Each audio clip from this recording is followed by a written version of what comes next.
Zdravo, deco! Spremni za rad? Danas sam htjela da vam objasnim futur prvi. Čim kažem prvi, vi kapirate da ima i drugi, jel da? O njemu u posebnom videu. Neću ni da počnem sa enklitičkim oblicima glagola hteti. Pobeći ćete, šmugnut ćete, zbrisat ćete. Eto futura prvog. To vam je, najkraće rečeno, buduća radnja.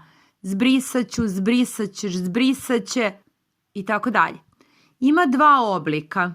Možete da kažete ja ću zbrisati ili zbrisat ću. Ja ću jesti ili ješću.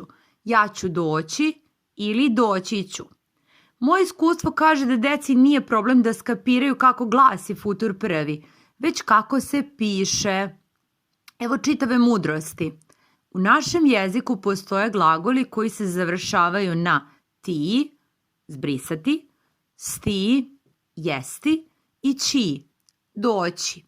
Jedino ovi poslednji, na ći, ići, doći, proći, preći, uvek se odvajaju, bilo da je pomoćni glagol ispred ili iza. Znači,